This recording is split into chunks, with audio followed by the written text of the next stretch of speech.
So someone has been traveling back and forth between New Mexico and Colorado. There are a lot of people that have been displaced because of economic reasons. And those are the people that are hit the hardest by these natural disasters. Because people that don't have papers showing that they live in the area aren't going to be able to get in the same line as everyone else when they are evacuating people and putting them, for example, inside high schools where there's cots. The people that are, and people may have an argument for that, right? But it is one of the stresses that societies deal with when there's a natural disaster. So I'm going to try to read through most of her email because a lot of good information here, and it's exclusive information that perhaps the mainstream media is not going to be interested in sharing what's happening with people that are traveling. But also she gets into the corruption issue that she's dealt with, as have I, in New Mexico, and how that can be an issue with people settling down and going back and forth between Colorado and New Mexico. In fact, she encourages people that unless you're going there for the springs, that when you're down there that you leave right away. And there's a reason for that. So this is what she has to say. Hello, been watching your fire footage, and she's in the southwest Colorado area near Durango. And she says that she is homeless at the time, but she's able to camp in places where that others cannot get to. She went to the high school. It's been converted into a shelter for the wealthy people in the area that have been displaced. Originally, when the fire had started, and she actually went to donate some camping gear.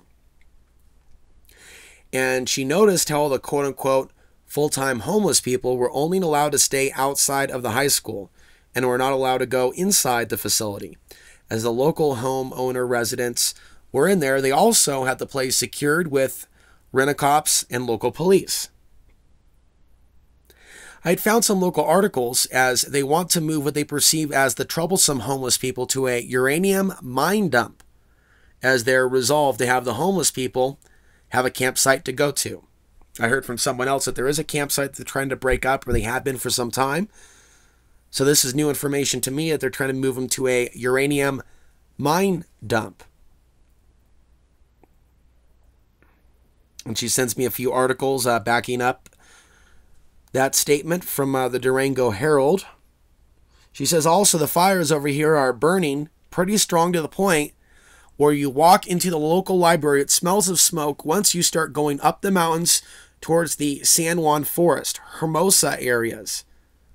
It was so smoky that we decided to not even drive up there. You couldn't even see anything with how dense the smoke was. Currently staying out in a national forest area. By the way, national forest camping was banned recently in many areas.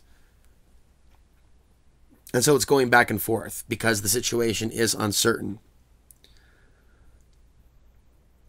They closed basically all of Carson National Forest because of the Sardina Canyon fire.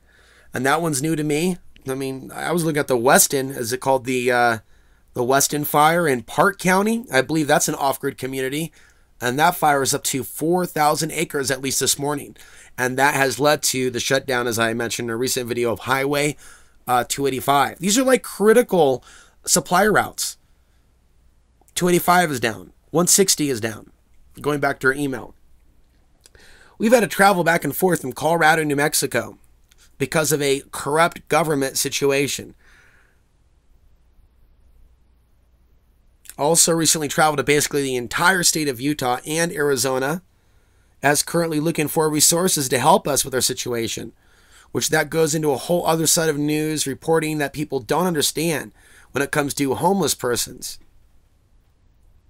As everyone perceives homeless people as being either drug addicts or alcoholics.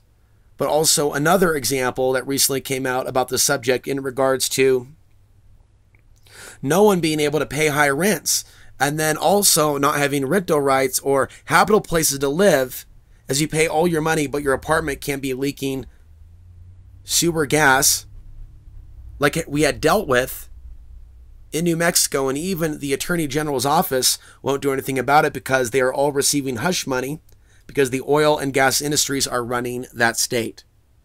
Linking to an article of a lady talking about she was homeless multiple times, and it just had to do with financial issues of the current economy that we all reside in. And here a link from Vox.com. The last thing I want to mention is also, after going back and forth from all these states in the last month, have been noticing the fire crews and where they frequent, and a lot of them sit and drink at the bars here. But in New Mexico, there was a fire near the Los Alamos lab area. Over on the other side in the Valles Caldera, which is, by the way, a super volcano. I did not know that. There's a super volcano down there. And we're able to get out in 2 days. So the question comes to find at least an area, to the area where the fire is burning over here as to where it first happened. It went from 600 acres to some crazy number pretty quickly. And you have a lot of mining up in that area, and makes me wonder if they are clear-cutting the forest to have more mining areas up there, so that they have been watching as certain places are getting their fires out quickly, and then huge forest areas where mining exists and are still burning.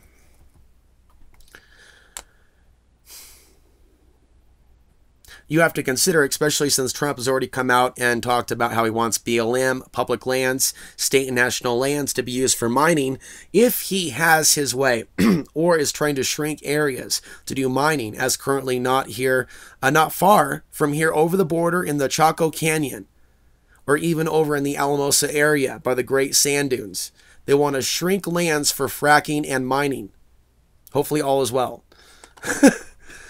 And then some additional information.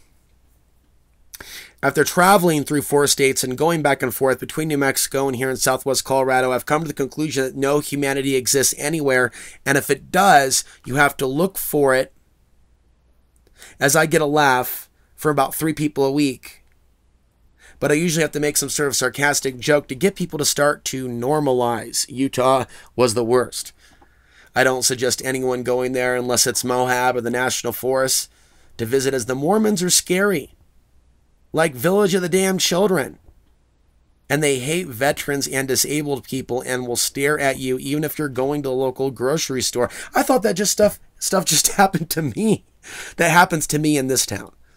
That happens to me here all the time.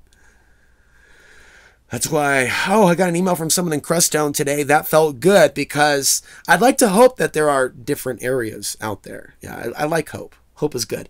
Went into one of the liquor stores, as liquor is illegal. And it was like, she's talking about Utah. And it's like going into an abortion clinic. And there where people are excusing themselves to the cashier as to why they are purchasing alcohol, like making excuses out of guilt. Arizona is an awesome place. I bet it is. I'd like to visit Arizona one day. But while in Flagship, there is a college there, and a lot of young people look for typical people from LA. Look like typical people from LA. Ah, yes. One of those places. And a very liberal atmosphere, but everyone is nice and leaves you alone to just be and walk around with no judgments. New Mexico is completely corrupt, lawless, racist, and classism rules. Was involved in 3 lawsuits while living there for 1 year, trying to hold accountable government accountable for their corruption. Now that is dangerous. I've found that is a very dangerous road to walk down unless you have people backing you up. I got schooled in that in recent years. And it's really sad that there isn't legal support for media activists that are trying to cover things that are going on in this world. I think that there are a lot of these activist lawyers, I guess, that are in the news that maybe they're just out for their own interests, or they're just dealing with city stuff. You know what I mean? Those protests. The ACLU is all over the stuff that'll get them the, the funding. Is it a political thing? It's a political thing. The ACLU has never come to the aid of the Costilla County off-gridders. Going back to the email. So yeah, that is some good information. And I am glad to have that information. So if you're living in Southwest Colorado and you'd like to provide some information, feel free to do so. If you are being affected by the spring fire, we would love to hear from you. If you have a podcast or a recording that you would like to share, you can record it on your iPhone. You can send it to my email. It's pretty easy to find me online. At one point, I thought I was the only Alex Ansary alive, but I think there may be a few others. But it's not difficult to find me. Let me know if you've got some information. Let me know if you can provide assistance with evacuation if I ever need to evacuate. Let me know if you like the content on this channel. I'd like to know what the people in Colorado, it does get isolating, living off the grid full time. Over and out.